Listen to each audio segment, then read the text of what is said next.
Chapter 8. I Still Call Australia New Holland. Australia. Matthew Flinders, 1804. Going Dutch. Pedants will point out that the Rum Rebellion couldn't have taken place on Australia Day because Australia was not yet Australia, but some other place called New Holland.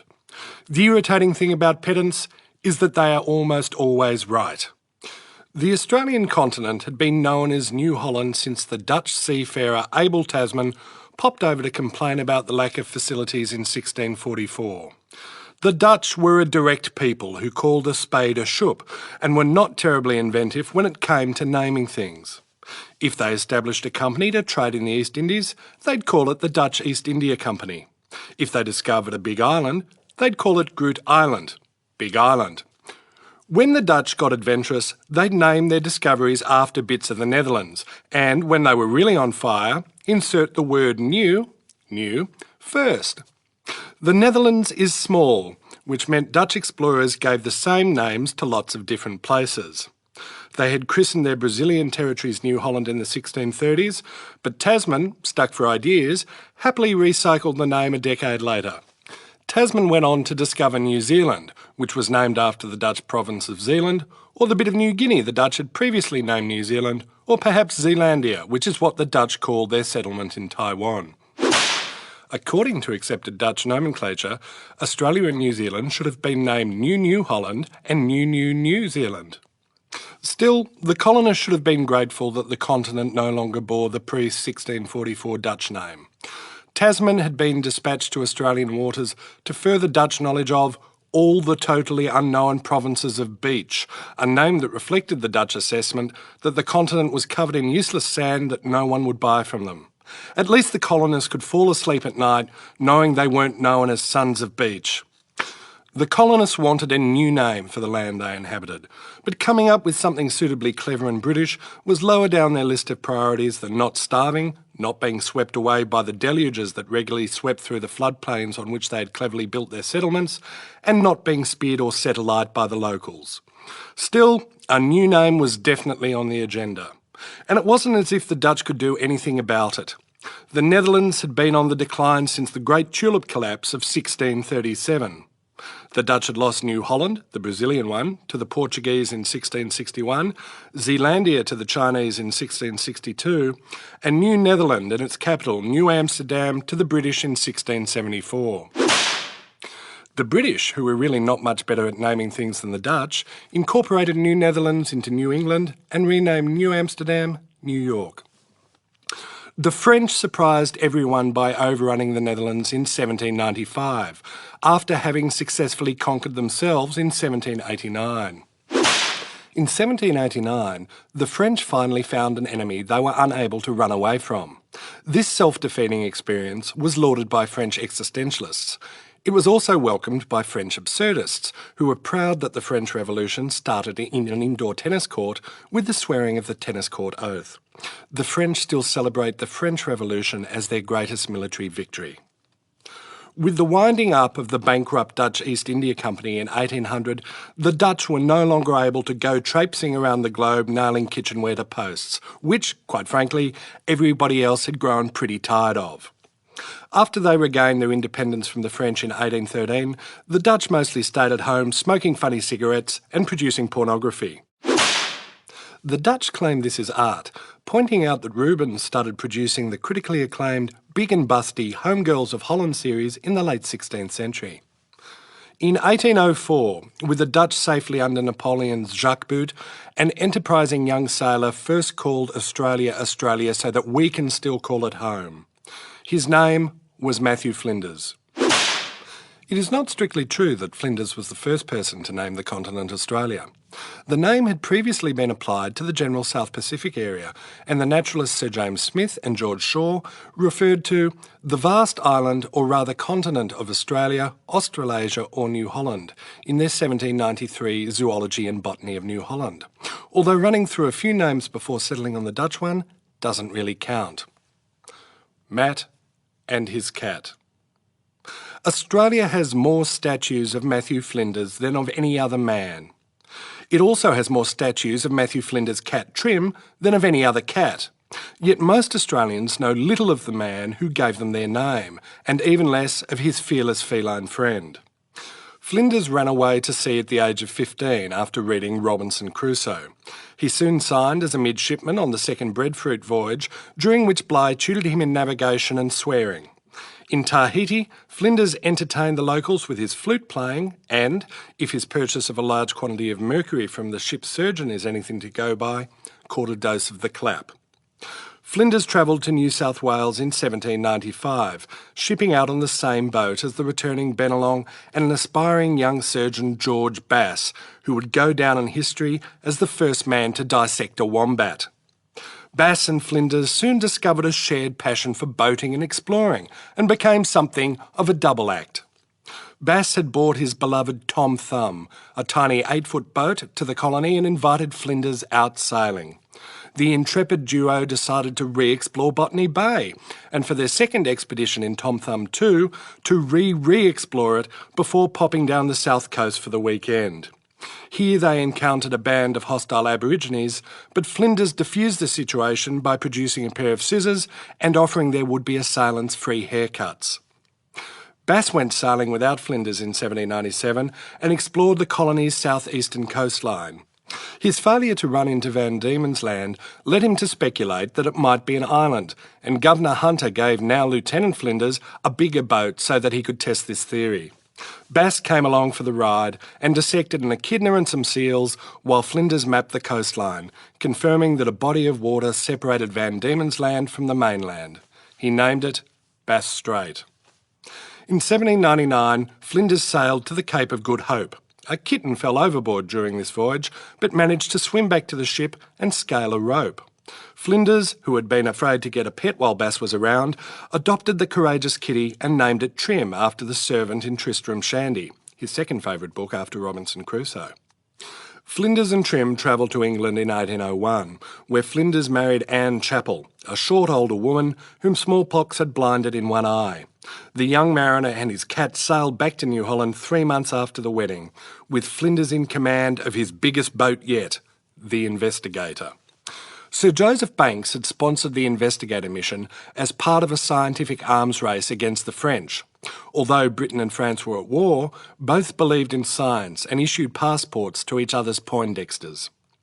In 1796, Banks arranged a British passport for Nicolas Baudin, allowing the French explorer and naturalist to collect specimens in the Caribbean. The British establishment laughed off Baudin's expedition, mainly because his ship was named the Fanny, but Banks was increasingly worried that Napoleon's crack eggheads were out-boffening Britons. The merde really hit les ventilateurs when Baudin was sent to survey the as yet unclaimed, except by Aborigines, southern and western coasts of New Holland. Flinders, equipped with un passeport français, sailed after Baudin with orders to chart this coastline too and conclusively settle whether it and New South Wales were part of the same continent. He encountered Baudin at South Australia's conveniently named Encounter Bay on 8 April 1802. While Flinders spoke limited French and Baudin refused to speak English because that's what French people do, the two seafarers got on well and wished each other luck. Flinders and Trim went on to become the first man and cat to circumnavigate Australia, while Baudin named Southern Australia Terra Napoleon. Nobody except the French took this seriously, and Baudin abandoned his expedition in Sydney after scurvy killed a tenth of his crew and the ship's monkey. This is one of the earliest historical records of a surrender monkey. Flinders and Trim set sail for England, but only made it 700 miles before wrecking their ship on the inconveniently named Wreck Reef. After a miserable rowboat trip back to Sydney, Flinders and his plucky pussy again struck out for home, this time aboard the Cumberland. The ship had to put in at Mauritius for repairs, and Flinders, despite his French passport, was arrested. Charles Descartes, the island's French governor, accused Flinders of carrying military documents and claimed that the passport was invalid because it only authorised travel aboard the Investigator. These charges were mere pretexts. Descartes had arrested Flinders for the far more serious crime of bad manners. He was furious that Flinders had failed to remove his hat before addressing him and had refused an invitation to dine with Madame de Caen. The vindictive governor ignored Napoleon's order to release Flinders and kept him imprisoned for 7 years, during which time Trim mysteriously disappeared. Flinders offered a princely 10 guineas for the return of the missing Moggy, but eventually reconciled himself to the fact that his cat had been eaten by the French. In 1804, Flinders wrote to Banks, enclosing a map of the continent he had recently charted, labelled Australia. Banks hated the name because he was a botanist, and botanists like double-barrelled Latin names for things. He wanted to call the continent Terra Australis. Flinders was finally released in 1810 and returned to England a broken man. The French had claimed credit for his maps, he had little money, and he suffered from the gravelly, an agonising venereal legacy that left him peeing gravel-like crystals. He spent the next 4 years hiding from his wife in the attic, preparing his charts and manuscripts for publication. Banks had convinced him to call the book A Voyage to Terra Australis, although Flinders included a footnote. Had I permitted myself any innovation on the original term, it would have been to convert it to Australia. Bass Strait. Flinders wrote Bass a letter in 1800 that lay undiscovered until 1998. It contained the following lines. There was a time when I was so completely wrapped up in you that no conversation but yours could give me any degree of pleasure. Your footsteps on the quarterdeck over my head took me from my book and brought me upon deck to walk with you. And yet it is not clear to me that I love you entirely. At least my affection for Wiles reaches farther into my heart. I would take him into the same skin as me. This tender missive was never received by Bass, who had left his London home, like Flinders, after just 3 months of marriage, to drown off the South American coast. The letter was opened and read by the new Mrs. Bass, who scrawled a note to her husband on its envelope. This, George, is written by a man that bears a bad character. No one has seen this letter, but I could tell you many things that make me dislike him. The letter and the somewhat alarmed response of Mrs. Bass have led to speculation that Flinders, in the sailing vernacular of his age, puffed with the southerly wind. Yet many historians insist that Flinders' marriage and venereal disease prove that he was straight. Gay men clearly don't marry women or get the clap, and bisexuality doesn't even bear thinking about. They contend that the letter was an example of romantic friendship of the kind experienced by Shakespeare in his fair youth, diggers in the trenches of Gallipoli, none of whom could possibly have been gay, and Matt Damon and Ben Affleck. They would be prepared to reconsider their position if presented with sufficient historical proof to the contrary. For example, a portrait of Bass and Flinders in a hot tub signed by both explorers and witnessed by Governor Hunter. This sort of proof is hard to come by. Homosexual activity was not uncommon at the turn of the 19th century, particularly in the Royal Navy, but it was extremely dangerous for a young sailor to come out of Davy Jones's locker. Buggery was, in Flinders' day, the crime that dare not speak its name.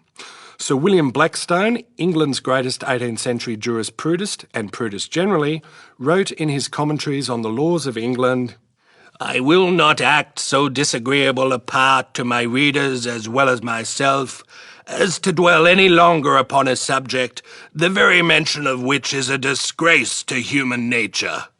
It will be more eligible to imitate in this respect the delicacy of our English law, which treats it, in its very indictments, as a crime not fit to be named. The death penalty for the unnameable crime was rigorously enforced in Britain until 1861, and until as late as 1887 in the Australian colonies, while those convicted of the lesser crimes of attempted no-namery or being a bit sus were punished with time in the pillory, similar to the stocks. This was often a de facto death sentence, as the mob would pelt them with any ready-to-hand heavy objects. Jeremy Bentham, the guy who devised disciplinary prisons and the wonderful whipping machine, wrote Offences Against Oneself in 1785. In it, Bentham argued that homosexuality, although involving irregularities of the venereal appetite, was essentially a private matter that didn't hurt anyone, and that Britain should therefore stop hanging gay people. However, this view was so radical that Bentham buried the essay in his sock drawer and it remained unpublished until 1931. The death of Viscount Castlereagh, the British Secretary of State for War and the Colonies at the time of the Rome Rebellion, illustrates the difficulty of being a gay Georgian. In 1822, Castlereagh, then leader of the House of Commons, advised King George IV that he was being blackmailed for homosexual acts, confessing, "I am accused of the same crime as the Bishop of Clogher."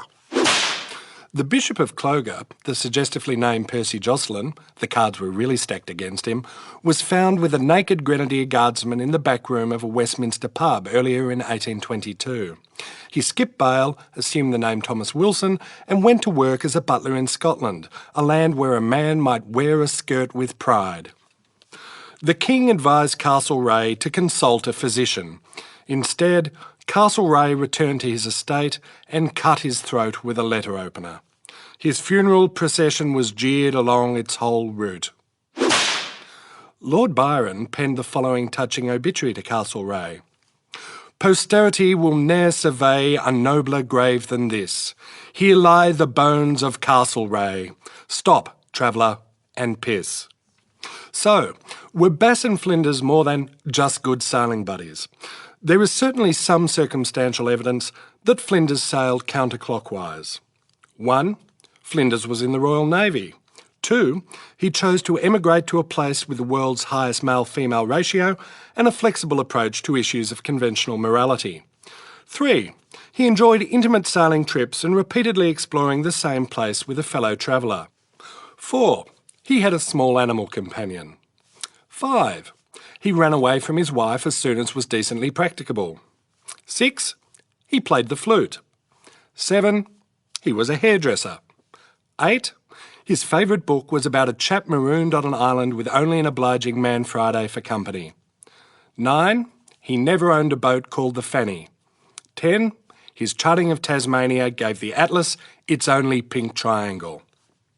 But whether gay, straight or somewhere in between, Matthew Flinders sits atop the pantheon of true blue Aussie heroes. The passing of the baton. The 40-year-old Flinders, ravaged by the gravelly, lapsed into a coma and died on 19 July 1814, the day after his book was published.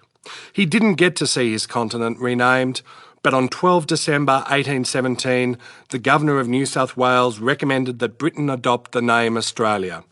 That Governor's name was Lachlan Macquarie.